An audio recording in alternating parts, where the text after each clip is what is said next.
I'm not trying to scam anybody here. Hi there folks, and welcome back to Dudecraft. For you guys just finding the channel and experience for the first time, I'm the Reverend Joe, handyman hobbyist and Dudist priest extraordinaire.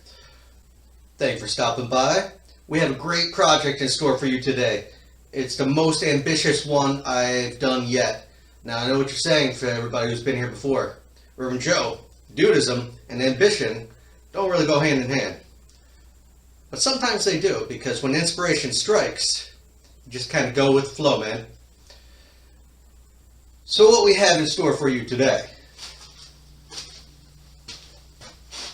is a cordless tool charging station made from some pallets, not pallets, but crates I had gotten from work, and wanted to recycle into something beautiful and functional that would really help out the Temple of Dudecraft here. Now this puppy measures 39 and a quarter inches long by 30 and a quarter inches high and 8 inches deep.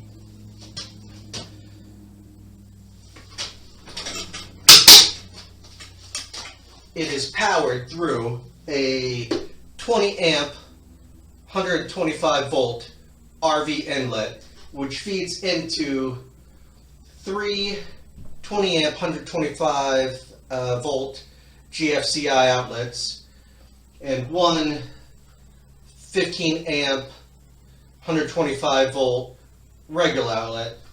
It's connected using 12-2 gauge wire because I wanted something a little bit beefier to handle all the electricity pumping through it. And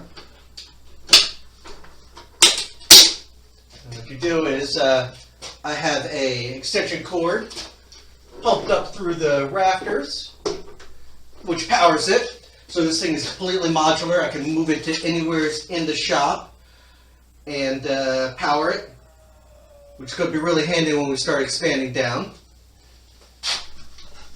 It can handle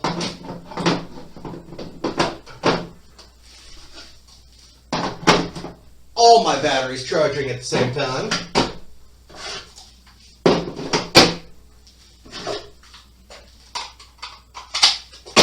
Including my 56 volt Ego power pack for my blower and trimmer. It houses all my cordless tools.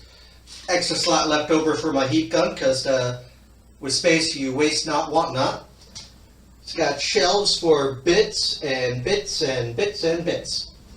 I got my tape measures here. I got my digital angle finder, rulers, whatnot. And just as a bonus, I'll show you that even with everything charging, I can still power something on the outside if I want to, and I'm not blowing any circuits. So, if you guys want to see how I made this, stay tuned. It was a challenging but fun build, and it's cool, dude. I promise. Alright, let's get started. Well, alright, we're going to start this project off a little bit differently than normal. We're going to start by laying everything out and getting a general feel for how it's going to look. We're going to mark key spots and lay it out, and then draw some lines and whatnot. I did it this way because I knew I was going to be designing this around the batteries and the electric for it, so I wanted to make sure that my brain idea translated into project idea.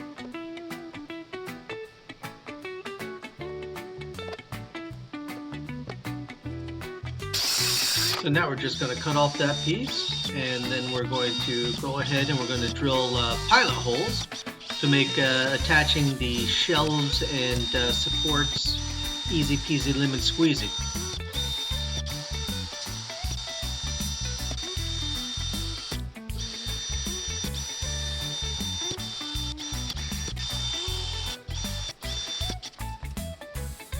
Now, to make sure that everything with the electric is safe, sturdy, and reliable, I'm making a rough-in box frame that I can attach to the back.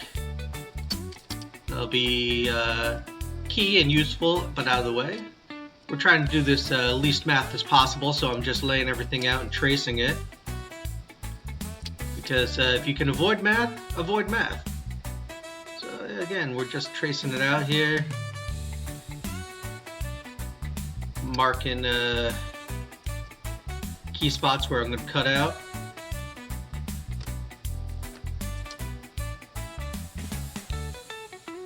Making some X marks for a drill, so I know it'll be easy peasy lemon squeezy when I use the jigsaw to cut out these squares. Clamp it down so it doesn't move.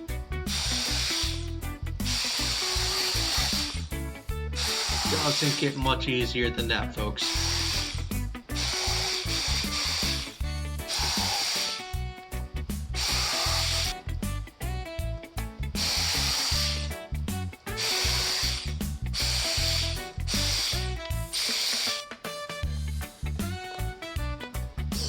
Alright, now we're going to drill a couple pocket hole screws so we can secure it to the back when we're done wiring it. Attach the rough-in boxes to the frame.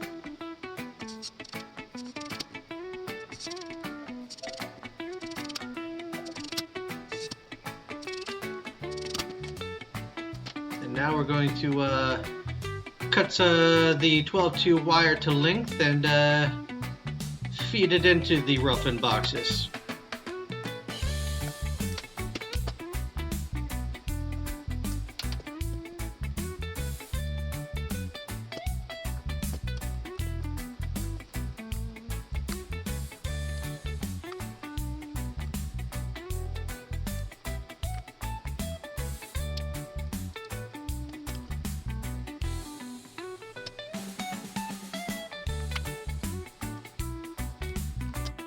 Well, now that we got everything fed up and through, we're going to start the wiring process. Now, the majority of the build here centers around the electric. And I figured it'd be easier to build the project around the electric versus the other way around. I'm just right here. I'm getting everything set up. I got the wires bent. I'm attaching the white to the silver, the black to the gold, and the copper to the ground. So the hot, which is almost always black for like residential stuff around here, that's the hot wire. It gets attached to the gold screw on the outlet. The white wire is the neutral wire that it gets attached to the silver screw. And the plain copper is the ground, and that gets attached to the green screw. Really hard to mess stuff up like that. But, you know, it can still happen, so you always have to be careful. There it is, it's attached. Showing you white to white, black to black. Now what I do is, after I get everything assembled, I take electrical tape and I wrap it around where all the wires connect, because you don't want any wire movement or accidental shorts from touching wires. And black electrical tape is a really cool, easy trick to do. There, so we're going to attach that outlet, and then we're going to go through and we're going to attach all the others.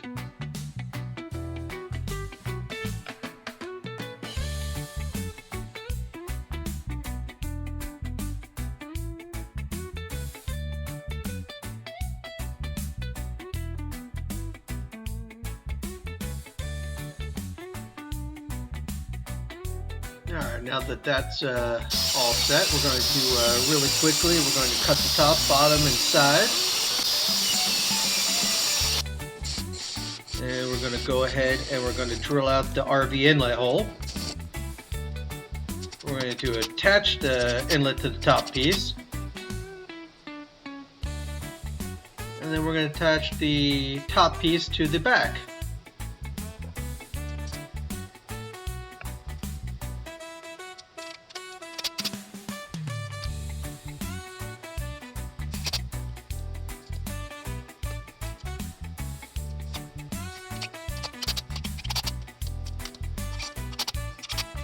Alright, next step in the process here is taking that RV inlet and hardwiring it to the electric outlets to provide the power source for this whole kit and caboodle.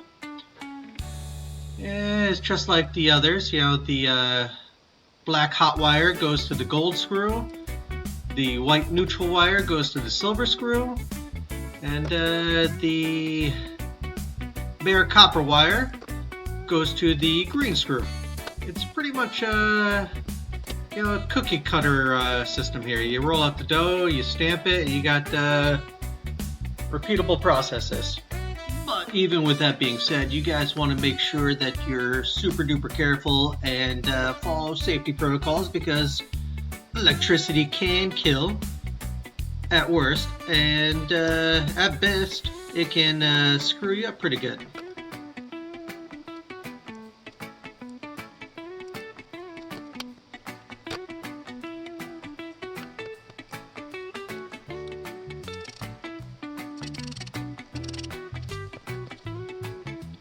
We're going to go ahead and attach the rough-in box frame to the back, and we're going to attach the face covers to the frame.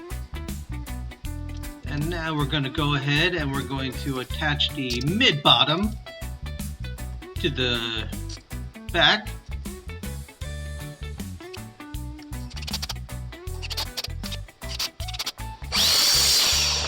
Then we're going to cut the sides to length.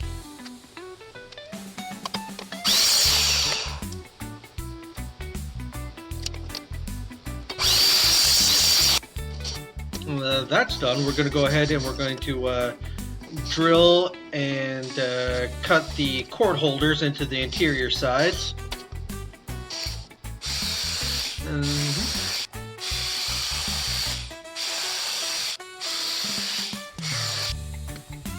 now we're going to go ahead and attach those to the carcass we're making here.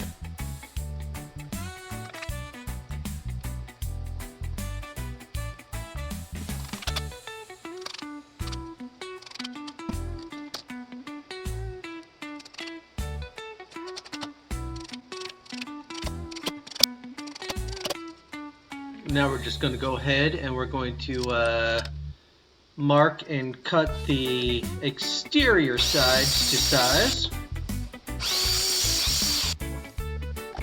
And we're going to line it up here, and we're going to mark where we're putting the external outlet.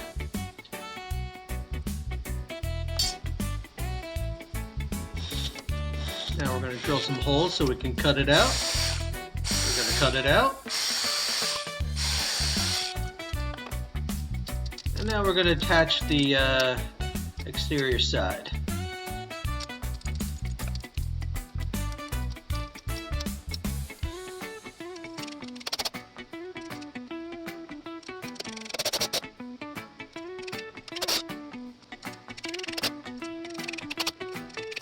Alright, now that the side's attached, we're going to go ahead and we're going to finish wiring the final outlet, the external outlet, into the system. And that'll be the last part of our electric segment of this project. Again, we're going to do, same as before, we're going to do hot black wire to the gold screw, we're going to do the neutral white wire to the silver screw, and we're going to do the bare copper wire to the green screw. Don't worry folks, there's not going to be a test at the end of this, because we don't do this around here. We're just telling you what to do so that you know what to do. And if you ever have doubts, don't do it. Call a professional. Alright, as you can see, we're going to be attaching the shelves here.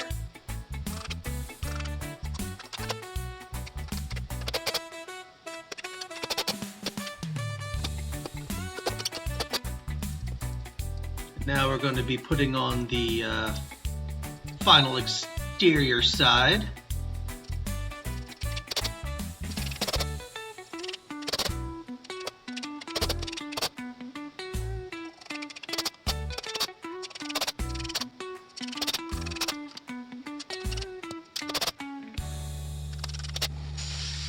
Now we're taking the bottom tool holder piece and we're drilling and cutting the tool holder. We're making it 1.5 inch holes so it can comfortably accommodate our drills and driver handles.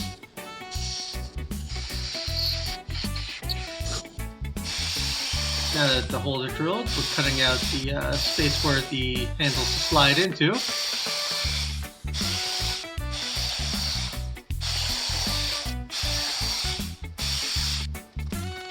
And we're attaching the bottom piece and the dividers and supports. That'll be integral to keeping the bottom piece from bowing. Now right here, I felt like being fancy, so I am adding a piece of pegboard as a decorative backer piece. And now we're cutting the stiles and the rails for the power compartment door, making it 1 inch thick, so that's nice and durable. And I'm going to make it 1 inch thick, so it's going to be inch by inch.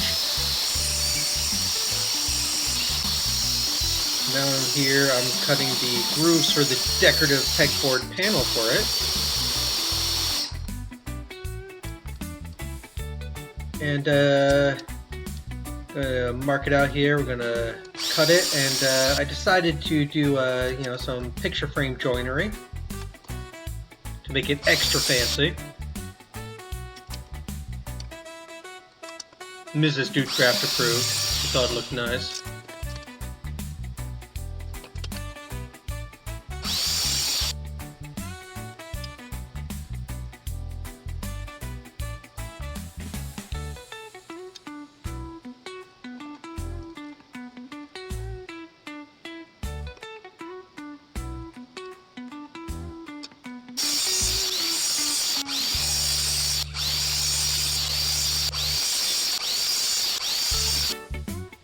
Now we're gonna go ahead and slapdash it together here. Gonna use some glue, put it together.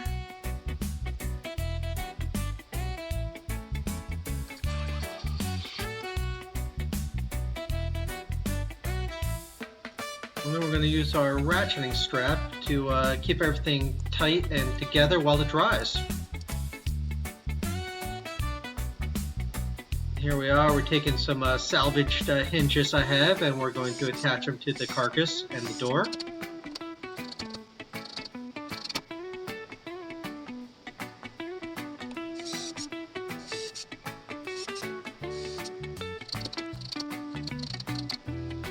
Now those shipping containers that I got, they came with some really cool spring-loaded latches, and I'm just altering them to fit this project here.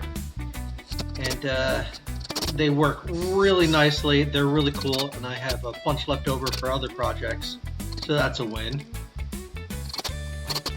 Now this next part right here might be the most doodliest part of the entire build.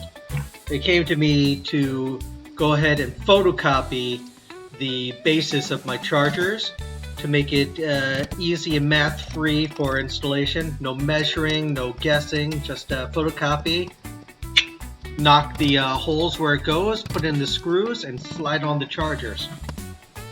It was very, very, as we used to say back in the day, Swayze.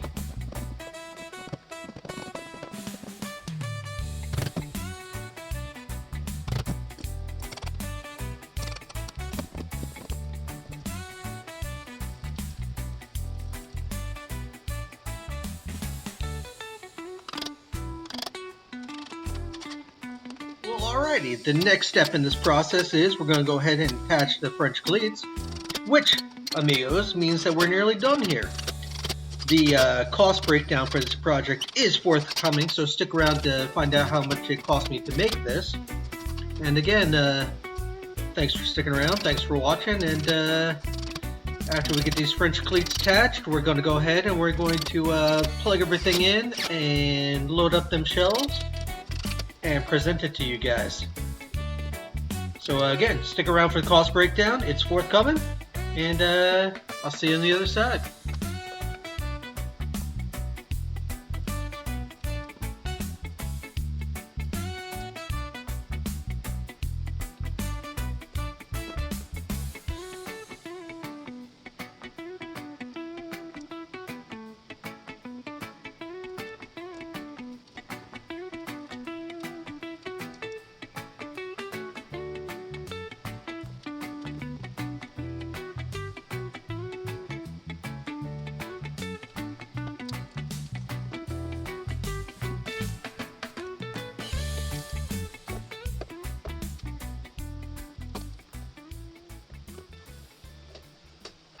Well, alright.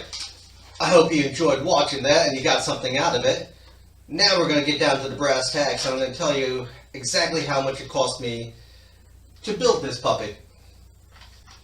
Alright, so let's start off with the carcass here.